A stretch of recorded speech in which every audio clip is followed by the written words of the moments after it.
Namaskar. Hello and welcome to P Guru and Ganashot. And good morning, India. Today is Monday at the beginning of a new week, and we don't know what the week has in store for us. But I think General Shankar has an inkling idea, perhaps even more of a certainty than anything else. Over to you, sir. Start the ball rolling. Thank you. Good morning, India. And what does this day hold for us in the Iran war? Today is a pretty interesting day. We're going to see things happening, what happens through the day. We'll know which way this whole story is going. And very, very, very interesting developments, which I'll touch on as we go along. But let's go the standard way, and then I'll go the non-standard way. Right, and there are non-standard directions this whole story is taking, messaging, communications, and all that. So let's start with the presentation, please. Yeah, here we go. Yeah, end is near for whom, and I'll talk to you about this end is near. Trump has resorted to Frank Sinatra for messaging, and it's a very powerful thing the way I look at it. And I would like you all guys to listen to what Frank Sinatra has to say, and why Trump has used him. But that's later. What does Al Jazeera say? Trump threatens to blow up whole country if Iran peace deal fails. He's held a gun to Iran's head, good, bad, or ugly. Iran slams armed. This is latest. What has happened? There's a ship which has been hit. An Iranian ship has been hit. They say the US people tracked it for 6 hours. It tried to break the blockade and it got hit. So Iran has slammed it as US armed piracy. Right? And it was a response. So already the fire thing is broken. But before this, Iran fired on a couple of ships, and this is a tit for tat going on there. So look, understand, blockade is war. Blockade is an act of war. This is a war which is shifted in a different plane. Will it go back to the original plane? With the blockade, we'll see. And Trump yesterday evening said US officials will travel to Pakistan for talks with Iran. For some time they said JD Vance will go, then they said JD Vance won't go, then someone said JD Vance will go, so we don't know. I don't know. To be very honest, I'm confused as to who's going and not going. So we'll see actually who goes, why this thing. Okay. And for Iran, the deterrent control, everything is the Hormuz Strait. We know it. So that also comes up. And US attacks Iranian cargo ship while preparing for new round of talks. So whether the talks will take place or not itself, we'll see. Okay.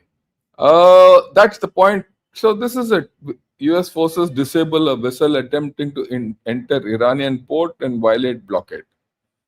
They explained how it is. This US truants, it tracked the ship for about 5-6 hours, told them not to do it, whatever. They said, no, we'll do whatever it is. And they fired and they hit the engine room and then they boarded the ship. And the ship is now with America. So was it a test by Iran to say, okay, we'll do whatever it is you don't have? Then they made the wrong choice. Okay. Earlier, Iran fired 2 ships, I think, a British ship and a French ship. Something happened. So there's a tit for tat. Already things are, nerves are frayed. And a whole lot of things are happening. But before I head into that, I want to go on a tangent, and we need to discuss this India-Pakistan contrast. And why should we discuss this India-Pakistan contrast? We should discuss this because there are a lot of chaps who are coming and saying, oh, Pakistan has done this and Pakistan, and the narrative warfare is on. That, Pakistan is the greatest, Pakistan is this, it's the connector, it's the disconnector, everything. And a lot of people in India are reacting to it. And that's why I thought I'll put certain things in perspective. Yesterday, I did a long show on Pakistan, right? Dirty dancing and dancing in the dark with a Pakistani deceiver. Pakistan always deceives, we know that. But I'm going to put some fundamental things. What are we talking? We are talking of apples and oranges. There's no comparison between India and Pakistan anymore. Why we talk Pakistan? Because it's a threat to us. It's a military threat to us. It's a political threat to us. But as nations, we are completely different. And let's go this route. First and foremost, this is what Mr. Jaiswal, who is the foreign ministry spokesman, said. And first hear him, and then we'll discuss this. Shreyarji, do let me know if you can hear him or not. Otherwise, right? Yeah. We have received requests from our neighboring countries for supply of fuel, and these are being looked into, keeping in mind our own requirements, availability, and refining capacity. We have supplied, as I just told you, 22,000 metric tons of high-speed diesel to Bangladesh in March 2026, and further supplies have continued this month as well. You would recall that last month we had supplied 38 metric tons of petroleum products to Sri Lanka as well. External Affairs Minister visited Mauritius last week. We are finalizing a government-to-government agreement for supply of oil and gas, which will play an important role in reinforcing energy security of Mauritius. As far as Nepal is concerned, there is an existing arrangement between Indian Oil Corporation and Nepal Oil Corporation to supply petroleum products to Nepal as per its requirements. These supplies are continuing without any interruption. Energy supplies to Bhutan also continue as per existing arrangement. As I had mentioned earlier, we have received requests from Seychelles and Maldives to meet their energy requirements. We continue to be in touch with them in this regard and are considering the request, keeping in mind our own domestic requirements and availability of fuel. I would also like to add that our neighboring country governments have expressed appreciation for uninterrupted fuel supply to them during the West Asian conflict. Just think, here is a country, India. We are giving fuel to Mauritius, we are giving it to Seychelles, we are giving it to Nepal, Bangladesh, Sri Lanka, Maldives, everything he has said. And we have given them uninterrupted supplies. Though he says, taking into consideration our domestic requirements and all that, none of their requirements have been turned down. What is the narrative? I mean, the narrative is India is short of fuel. And this comes from where? Pakistan, which doesn't have fuel, which has gone virtually into a lockdown mode. Okay, the lockdown mode suits them because, when it helps their security, no one can go anywhere without fuel. So what little fuel they have, they'll give it to those people who are coming to have talks at that Serena hotel. They don't have money to pay the bill. This is the difference. And what's new is it's just not the Pakistani handles, but I find Indian wokes who live abroad and, what do I call them? I call them wokes, bought out. I don't know what to call them. And they're saying in India, there are lines. There's some lady, I'm forgetting her name, some Professor Radhika Desai, who stays, I don't know where she stays, which planet she stays. She doesn't even know. I mean, if she was a man, I would say something else, right? Saying that in India, fuel prices have returned. So please don't fall for this claptrap. The Iran war can go on and USA can go on, but there's a war within India which is for India is going on. And that's unfortunately being waged through Indian people. And then, of course, please understand there's a deeper construct in the India-US relationship, which we have to discuss one of these days, because people are not getting the India-US relationship right. And this article by Harsh Pant, ORF article, analyzes when earlier in the month or late last month, I don't remember the exact dates. Elbridge Colby came to India. This was before Vance went to Pakistan, and he spoke with everyone, and he said, "Look, there's an India way, there's an America way, and both ways can coexist. And for some whatever reason, good, bad, or ugly." America has started recognizing that there's an India way. India has its own way of doing things, and it will not go do the American way. It's not like Pakistan who will sell everything to go and lick up to America or to China. In any case, Pakistan is at a stage where it cannot sell anything. No one's interested in that moth-eaten country. So, whereas this article, I would suggest everyone, I put the heading out, read it. And that is playing out. You see our external affairs minister has gone to UAE last time. Yesterday, our NSA has gone to Saudi Arabia. This is completely different from what is happening, between Saudi Arabia and Pakistan and all that. Yesterday, this is Mr. Dowell today is in Saudi Arabia talking to them. Our level is higher. You are a provider. When you say net security provider, what is India? Why is India a net security provider? It is because of these actions. It is because of the fact that you are giving security to all these, fuel security, energy security to all these people. It is not just going with guns and standing and say, I'll help you. A security provider is not only of, physical security, it is economic security, it is democratic security, political security, a whole lot of securities I can give, human security, right? Which we are giving, which is a huge win. And you talk of Pakistan, which can't give even electricity to its own people. That's the thing which I want to put across. Look at this. This is a Pakistani chap. He says, this is the value of the green passport. I arrived in Dubai from Lebanon with a 48-hour transit visa. After seeing my green passport, I was detained for 8 hours and humiliated. So if you're a Pakistani, this is what will happen. If you're an Indian, you'll get a safe passage. Right? And then look at this. This is from Javed Hassan, who's a Pakistani. He says not only is Pakistan likely to see lower growth than almost all its democratic neighbors in the coming years, but it starts from a distinctly lower per capita base. Its GDP remains roughly half of India or Bangladesh. Today it is less than Nepal. The poorest country in this region is Pakistan. That's why we call it a beggar, Bekaristan. Why are we comparing, why India and Pakistan? We shouldn't. That's what I'm trying to put across. Look at this remittance inflows. See, India is no more dependent on remittances. See the remittances as a percentage of our GDP. It's hardly 3 to 4%. It's less than that for India. And it's not dependent on the Middle East, unlike Pakistan.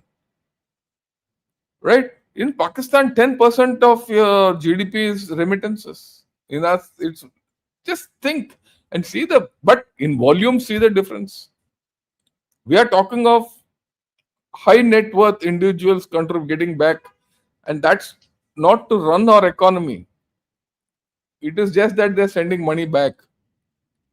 I mean, look at it. Look, if Shri Iyer has a couple of relatives here and they need dollars, he'll send it just like that. It's a requirement. It's not that those people here have to, without that money they'll die here or something like that. Or for that matter, what I'm sitting here with my own relatives sitting in USA or wherever. Okay, so that we have gone past a few stages in life, and look, this is something which is very important in this entire war, entire period. I won't say I look beyond the war. Don't compare what India is and Pakistan is. Your views on this, Shri Iyer ji? Thank you so much, sir. Pakistan is one of those countries which is, we've already talked about it. There's an army with a country and not much else to speak for. And they really don't know how to govern, and it's been a slow. Let's hope that Bangladesh doesn't fall in that. I think it has righted itself, but we'll have to wait and see. Bangladesh has been always on the edge on that one too. One thing that I do see in this thought just struck me. General Shankar, these countries are neighbors, or little brothers, right? Bangladesh, Nepal, Sri Lanka, Maldives, Mauritius. I may be missing Bhutan. I may be missing one or two. They really need India for, I think, for the foreseeable future. I don't see the Persian Gulf recovering from the kind of hits it has taken. It'll take a while. So this might actually be the way it is for a while now. And let's hope that's brings more stability and peace in all these regions. That's my hope. And India, such a big in the internal market. These are all like less than probably 5% of what India gets for itself. So it can easily tag on that and move it on. It's important thing that all the smaller countries need to understand. Nobody else will going to come to you to help. Nobody, not even America. America is not going to help you. They don't care. Look at what they are doing to Europe. So this is what I think, sir. Let's continue with your presentation. Yeah, that's the very important thing. When you said in the foreseeable future nothing is going to change, please understand. Today, all these countries, where they are there, Maldives, Seychelles, Mauritius, where are they? They're in the Indian Ocean. Right. So, and India today has a footprint with from one end of the Indian Ocean to the other end. Other end, in any case, secure with Andaman Nicobar. And Right. that's what in India's pivotal role and all this outreach to all these island nations which are around and its land borders makes it very strong. Okay, now let me take a minute to compare this situation. I'm veering away from the war because this is an important thing which people need to understand. Just think, compare this with China. Today, all your neighbors are dependent on you. They want you. Look, we are running one port in Colombo. We have just taken over. Mazgaon Docks has taken over one port in Colombo. Like what Mr. Shreya said, Bangladesh is righting itself. There are problems, but well, we'll see how those problems we can solve. But it's correcting itself. They don't have oil. They need oil from us. They don't have anything. I mean, I wouldn't say that's demeaning them. No, I'll not say that. For that, I apologize to all these nations. They need a lot of things where India can help. And India is helping. And India is helping for a long time. Look at this. Look at this model of mutual help, people going. What's happening in China? See China's neighborhood. Which neighbor of China is happy with China? People talk, no, superpower and all that nonsense. Is North Korea happy? No, North Korea has jumped ship and gone to Russia. Is South Korea happy? No. Is Japan happy? No. Japan has yesterday only transited a destroyer through the Taiwan Strait. This is the first in so many years. So far, Japan never did that. I mean, people don't know about it. Is Japan happy? No. Taiwan, of course, everyone knows Taiwan and China are at law. Is Philippines happy with China? No. What about Jakarta? Indonesia. Indonesia just signed a security deal with USA against China. What about Singapore? What about Malaysia? What about Vietnam? All these chaps don't depend on China and they're really this thing. So you have to see the totality of the argument I'm making and how India, when I say India will emerge a winner from this war, please see, will you emerge a winner or not? People in the Gulf will flock to you. America is flocking to you. It's saying, yeah, you have your way, I'll have my way. Okay. Yeah, you will have your problems with Pakistan. You'll have your problems with China, but we'll handle it. We are a big nation. We're a great nation, a strong nation, a civilizational nation. Right. Can I have the slides back, please? We'll go back to the war. Yeah. Okay. Now, this is an interesting thing which came out yesterday. To the war, about the war. Mr. Trump put out 2 videos. And I'll take this. It's a little philosophical, but I think it's a huge message. Okay. And I like your views on this, Mr. Shreya, after this, I finish this video. Yeah. Right? Yeah. So look at this, what it says. President Trump, please help. Okay. Interesting video this is. Sometimes in history, there's this magic moment.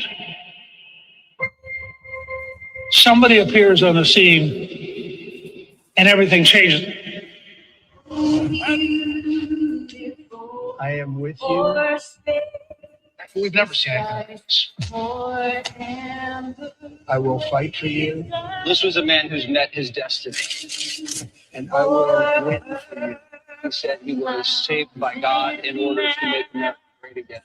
His victory was the greatest comeback of We're watching history, so buckle up. So what do you make of this? I'm a little confused. Is it praising what Trump has done, or I'm not 100% sure. I got Okay, all let's that. play it again because there's a lot of Yeah. messaging in this. Let me play it again. Sometimes in history, there's this magic moment. So sometimes in history, there's this magic moment when a man appears. Mm. Okay, Somebody appears on the scene and everything changes. so somebody appears on the scene and everything changes. Now an aircraft shows, I am with you. I am with you. We've never seen anything like this. I will fight for you. I will This fight was a for man you. who's met his destiny. A man who's I met will his destiny. wait for you. He said he was saved by God in order to make America great again. His Make victory. America great again. We're watching history. So buckle up. So buckle up, you're watching history. Very, very, very, very. Look, you can call it for Trump, by Trump, and off Trump. One way of looking at it. But there's a message. He says, I'm not going to quit. I'll be there. And yesterday he put this out. Right?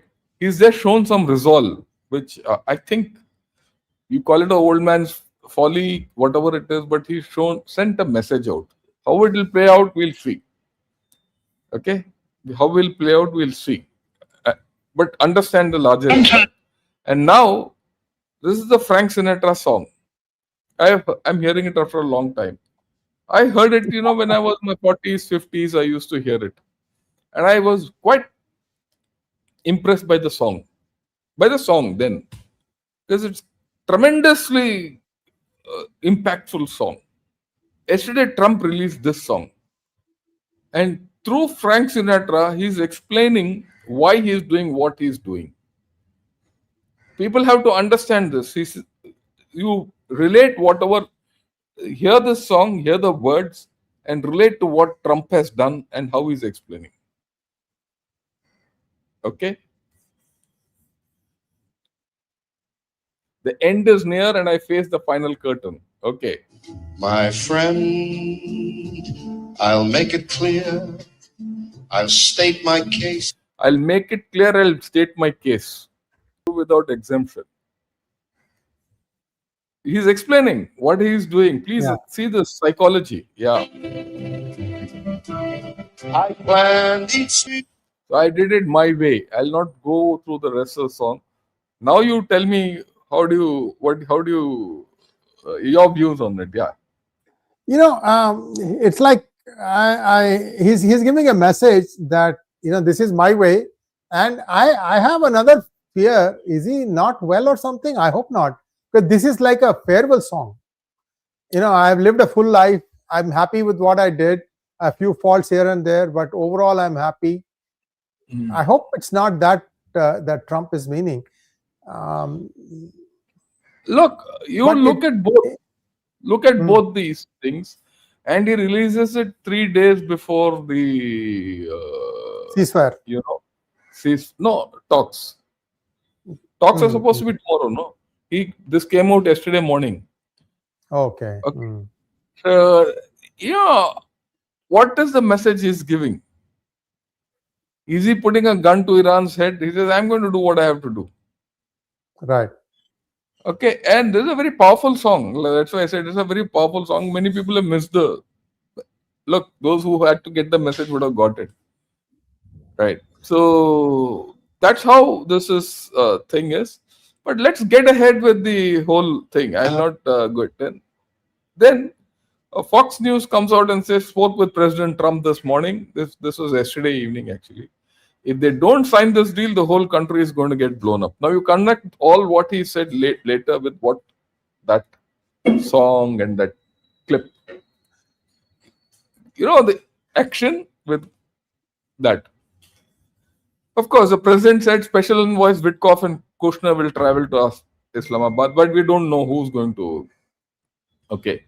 Then this, on Fox News, this clip comes out. Yeah. Told me he is expecting Iran to sign an agreement tomorrow night in Pakistan, and that all items have now been negotiated. He's saying to this lady, all items in this thing have been negotiated. So then, as per that, there's no negotiation left. and the deal will be signed tomorrow night. If not tomorrow, day after, I mean, whenever it is. Right. However, the president said if they do Sir, I have the not, terms. I have the US terms agreed to. I have a screen. Yeah. I'll come to in that. Iran. The president told me just moments ago this should be, quote, quick because negotiation is done. That they tried to go back on the deal, but now they are not. And he is expecting Iran to sign the agreement tomorrow night. The U.S. potentially on the doorstep of escalation ahead of the temporary 2-week ceasefire expiring this upcoming week. As the president just told me, quote, the U.S. is dominating. So this is a story which has been there right from beginning. US is dominating. I have a deal. Negotiations are over and all, but that negotiations are not yet over because still the deal is done, and even beyond that.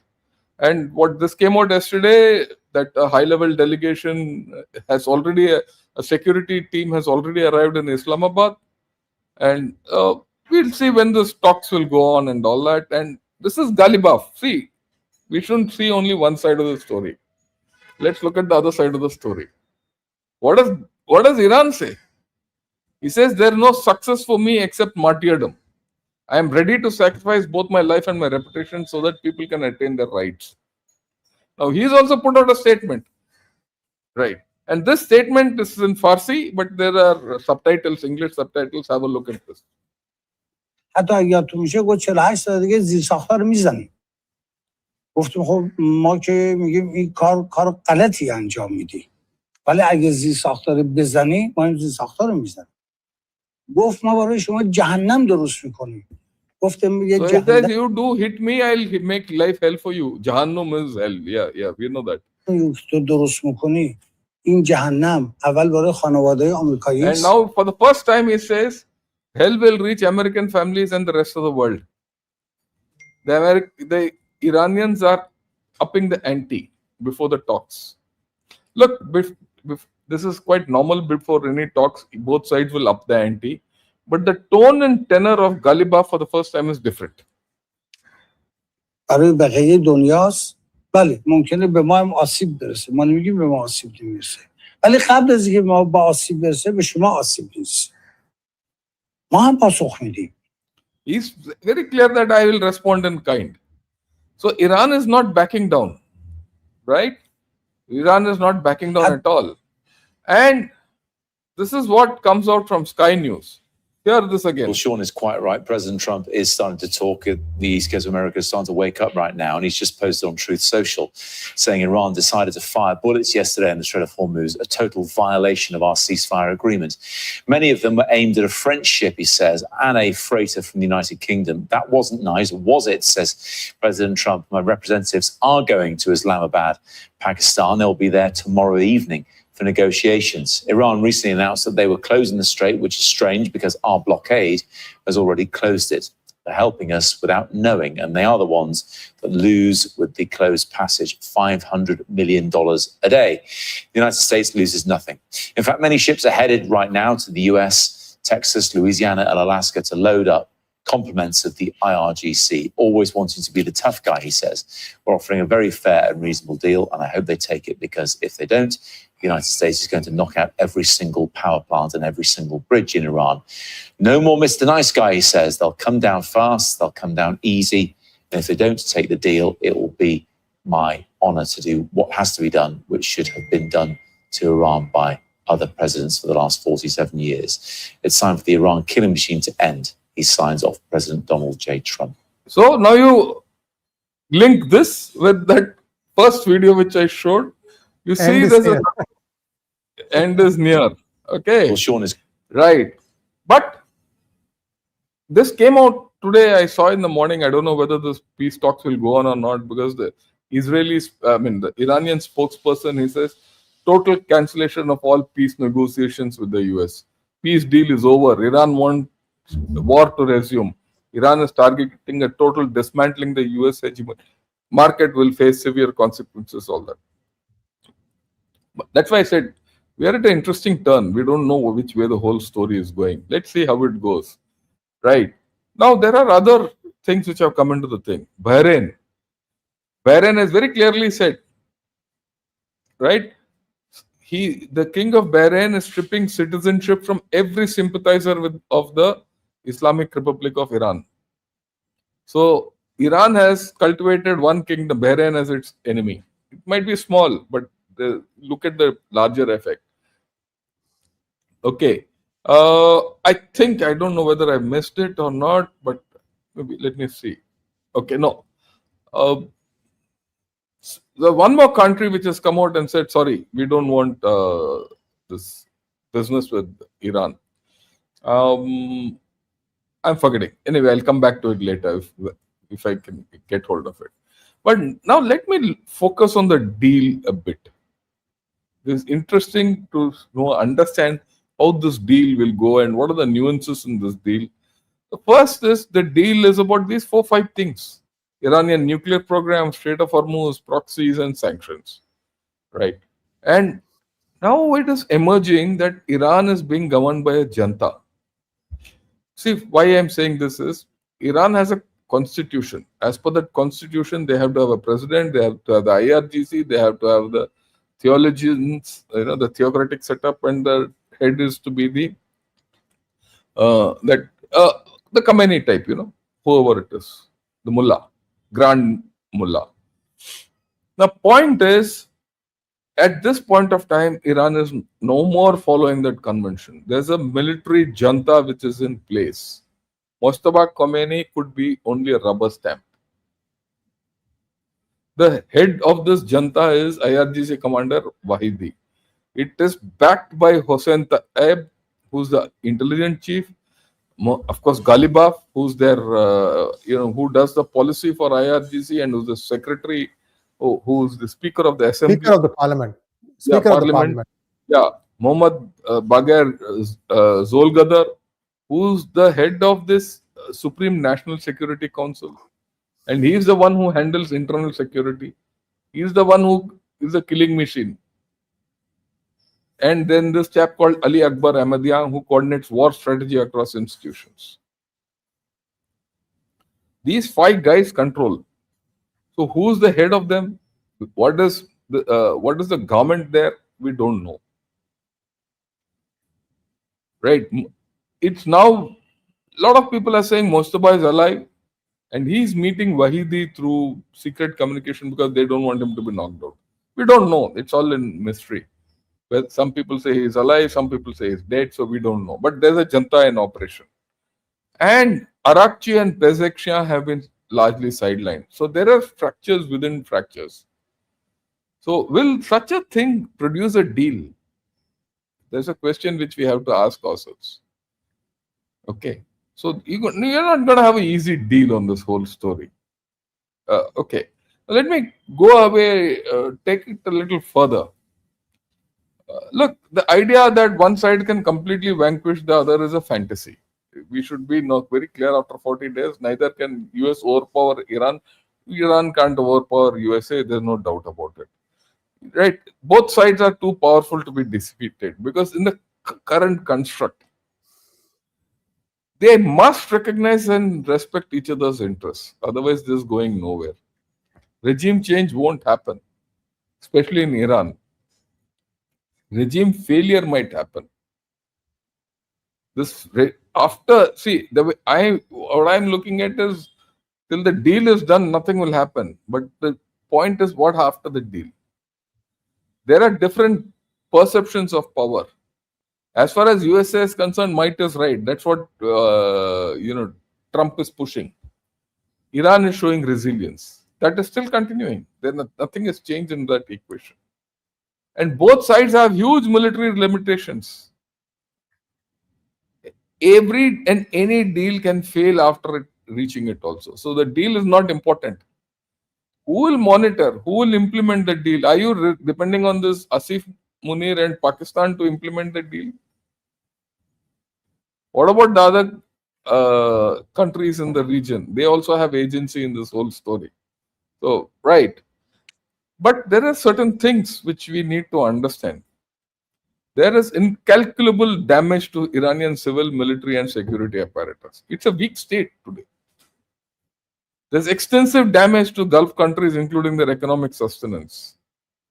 Nothing much has happened to USA, please understand, except losing some aircraft and some infrastructure. Gulf countries today will not accept a deal which is partial against them or where Iran has a say. So this deal is complicated, whatever happens. And Israel has its own complications. Nowhere in this deal is Israel being mentioned. Okay, what about those proxies? I have not put that. So how do you deal with those proxies? What does Washington want? This is the way I look at it. It's very clear, but I've just put it in few words. It wants Tehran to relinquish its enriched uranium, which is not being done as per the latest what is being put out. We don't know who's put it out, but I'll come to that. They want Iran to stop developing any more nuclear material. They want Iran to cede control of the Strait of Hormuz. Very straight. What does Iran want?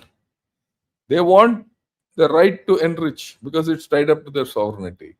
They need deterrence. They want national pride. And they feel, this is an important thing. They feel humiliated that they are the only country which has signed the Nuclear Non-Proliferation Treaty, and it is facing demands to halt enrichment. Because as per the NPT, you can do enrichment. But then the lie here comes. That enrichment for peaceful purposes, 3 to 4%, maybe 5%. But they've got a 60%, they've gone the heavy water route. So that, right. And of course, they want lifting of sanctions. These are the demands. They have to talk. What are the process? I mean, this is how it will go. Some cessation of hostilities and open channel of communication. That has not happened. Do you need mediators and monitors for this deal? Like I said, you can't have Pakistan as the mediator. It can mediate, but Pakistan is like a nai, the good old nai, barber, who will go from one house to the other, shaving everyone's head off and conveying messages. You need stable non-adversarial relations and you need full normalization ties. This is the process, layered process I'm put across. But how will it happen beyond the deal is something which is yet to come out.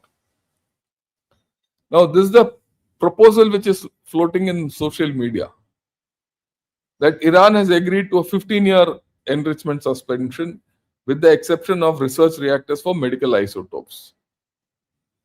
Then that stockpile of 60% and 20% uranium would be converted to reactor fuel and downblended to a lower enrichment fuel. But they say it will not leave Israel. It will not leave Iran. Full IAEA supervision of nuclear sites. Opening of Strait of Hormuz. With the possibility of collecting tolls, maybe that has to be a reasonable arrangement. US will offer phased sanction relief. US will unfreeze all Iranian assets currently frozen abroad amounting to 20 billion or more. This again is a question mark. Some say 20 billion, some say 100 billion. And US will commit to a non-aggression pact with Iran. I don't know whether US will ever do a non-aggression pact with any country. Right? And that will be ensured through an UN Security Council resolution and a treaty ratified by Congress. I don't think this is in Trump's DNA to do all this nonsense. And the US will withdraw military facilities from the Persian Gulf. That is also a long shot. Okay, US has never withdrawn from anywhere. It will never withdraw from anywhere. So these are the things. This is a wish list. This seems to be a wish list of the general public of Iran and USA just put together and said, okay, this is going to be the draft deal. I don't know whether this will go through, but we'll see what's going to happen. First, the talks have to start. Your view, sir, and then we can go ahead. Remember, we talked about this. They started at 5% and the other person was at 20%. So they have rounded it up to 15%. That makes sense. The one thing interesting I find in this is there is no talk about missiles. A lot of things are missing in this. This is just something which is some social media has put out. Okay, we don't know who's put this out. We don't know whether this is part of the messaging. We don't know. It looks like someone from the Middle East only has put. Of course, there's chap Sulaiman Ahmad. I don't know where this fellow is from. But this has come out. Let's see where it goes. These are things which But why I put this out is, okay, he's putting three sides of a problem into this tweet. All three wish lists are there, right? Right. So we'll see where it goes. Yeah. We can take this off. We can discuss. We can whatever else. Yes, sir. One of the things that Iran has said is nobody is going to Pakistan for talks. So they are probably. We don't know. We don't know. This is today. The ceasefire finishes tomorrow. Tuesday is when the talks were supposed to be held. As of today, they are not going. We don't know. That's what I said. I don't know. I mean, we don't know whether Vance and company Vance is going or not. It's only Steve Witkoff and Jared Kushner.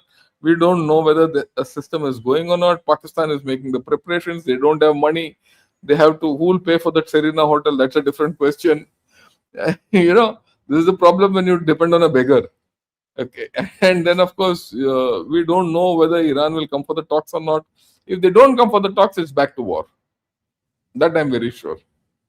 That's true. That's true. That's true. Okay, sir. Let's take some questions now. Yeah, let's take, please. Thank you, Ishan, for becoming a member. Thank you. Naresh has a question. Tremors in Bakhtiani mountain range in Iran. Any nuclear tests underway? Hey, look, that area is tremor prone. Yeah. A lot of people come out. Right. Yeah, don't get too. Very true. Akash says, to be frank, let alone mediation, Bharat has very little, if at all, to do with this Middle East conflagration. Wouldn't it be best if these foolish people sit around a table and talk?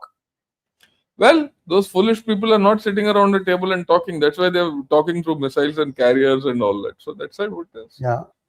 Yeah. And yeah. Americans are apparently playing and escalating in the gray zone as they are now trying to put economic pressure back with military power to break the enemy's back. Your views? Yes, I agree completely. I in fact, I want your views on it. Let share your views on it. Sir, this is little, I'm trying to make sense of this. And one thing that I can see is even though they took out that ship, they didn't damage the goods. They just blew out the engine room. And, that probably can be towed or tugged or whatever. There is a way out. It's not like it's a complete mess. It's not going to sink and pollute the ocean or something like that. But it's a definite message. If you say no, it means no. Some of these things, people think that what I say I will not do. It's the same thing Saddam Hussein did too in 2003, I think. 1991. Sorry, not 2003. 1991. When he was sitting in Kuwait, US said that if you don't vacate, we are coming after you. And he didn't. And they basically had to drive them one oil well at a time. And they set fire to all the oil wells. Those had to be capped. Enormous expense for Kuwait and United States. And it's the same thing I see play out here. So good luck to Iran. I don't know. This is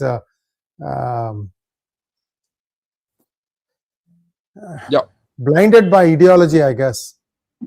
Yeah. Look, we know that. In fact, yesterday I did in my program. See, why this whole Iran case is interesting reading is Iran and Pakistan are similar. Right. Iran and Pakistan are similar. Yeah. See, there the IRGC controls everything. Here the army controls everything. IRGC controls all businesses. Pakistan controls all businesses. They are the only two profit-making organizations in Pakistan. They both function from radical, view.